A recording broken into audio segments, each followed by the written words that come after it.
akan tersesat. Kama anna syajara la tambutu binafsiha. Pohon kalau tumbuh dengan sendirinya, la tusmir, tidak akan berbuah. Tapi kalau seandainya ada yang nanam, maka buahnya pun juga bermacam-macam. Ukurannya pun juga beda-beda. Ada yang ukuran besar, ada ukuran kecil, ada hasil kawin silang, macam-macam. Semuanya ini ada yang ngurusnya.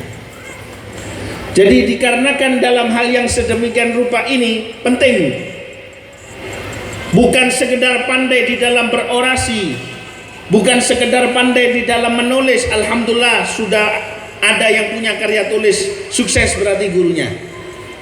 Bukan sekedar mentransfer ilmu, bukan sekedar latihan terjemahan, tidak.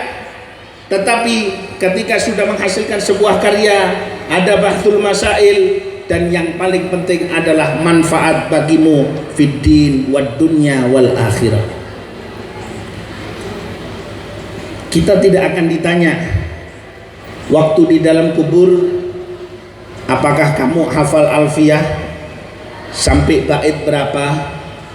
Apakah kamu hafal zubat, hafal imriti, hafal sorof?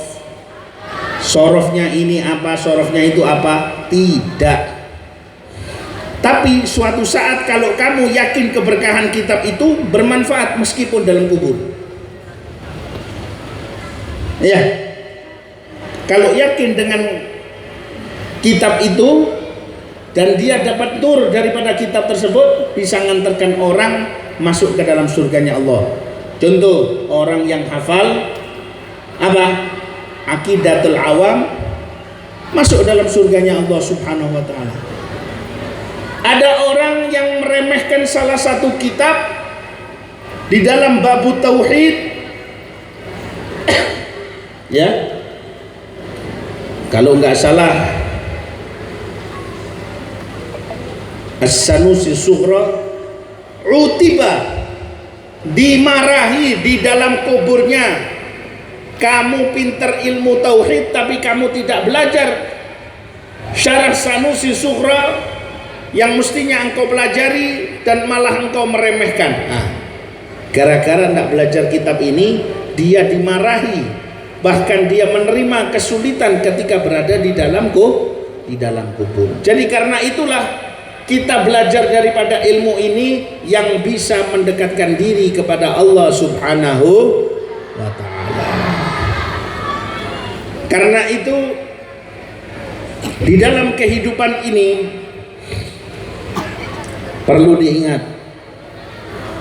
kamu adalah wakil dari pondokmu. Ya, kamu wakil pondokmu. Kalau kamu jadi wakil daripada pondok, yang bagus di pondok sholat subuh jam berapa? Jam berapa sholat subuhnya? 5:30, jam 5, kol berempat, 7, belum.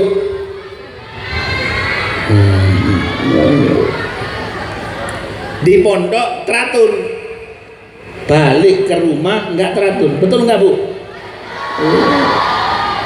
Kalau di pondok, masya Allah, ijtihad luar biasa. Pleman dari pondok, aduh, tedung meloloh, tangki. Iya, bulan puasa tidur, bangun, tidur, bangun, tidur, sholat, tidur lagi, sholat, terus seperti itu. Jadi orang yang berhasil itu yang bisa menjadi qurratul ain. Jangan sekedar hormat sama guru tapi nggak bakti sama orang tua. Sama gurunya nggak berani, memandang syekhnya nggak berani, melihat gurunya ta'zim, masya Allah luar biasa. Tapi di depan orang tuanya, Bu makan, Bu pesen, Bu pulsa, Bu. Sampean Bu, kalau ada anak begini, ambilkan coek, oneng coek, Ya, ambilkan cowek, sarang ulek, ya, ulekan sambal, taruh sambal di mulutnya. Biar tahu diri orang seperti ini.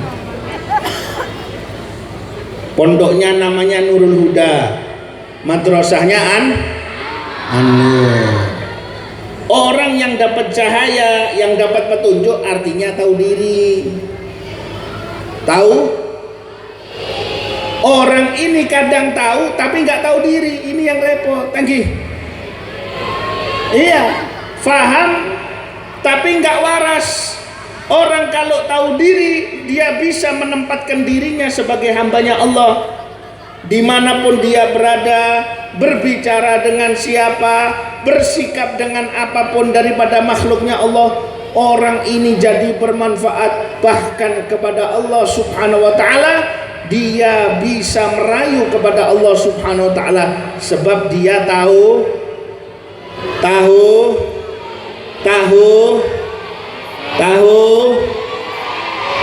tempe, tahu diri. Orang yang tahu diri selamat dunia akhirat. Arafa nafsahu abdan lillah. Dia kenal dirinya, tahu dirinya sebagai hambanya Allah. Walahu rabbun karim. Dia punya Tuhan yang pemurah. Yakbalul qalil wa yu'til jazil. Menerima yang sedikit dari ibadah tapi kasih balasan yang besar. Akhirnya giat di dalam ibadahnya, giat di dalam memohonannya kepada Allah Subhanahu wa Ta'ala, sadar akan dirinya, maka orang yang begini ilmunya manfaat. Begitu. Tahu? Jadi karena itu ketika ada seorang ulama ditanya, kamu derajat ini bagaimana kamu dapatkan? Iya, 20 tahun saya belajar ilmu, 18 tahun saya belajar ilmu syariah, 2 tahun belajar adab. Atau kebalikannya, andaikan semua waktu saya gunakan belajar adab, maka saya akan bisa mendapatkan manfaat fid din wad dunya wal akhirah.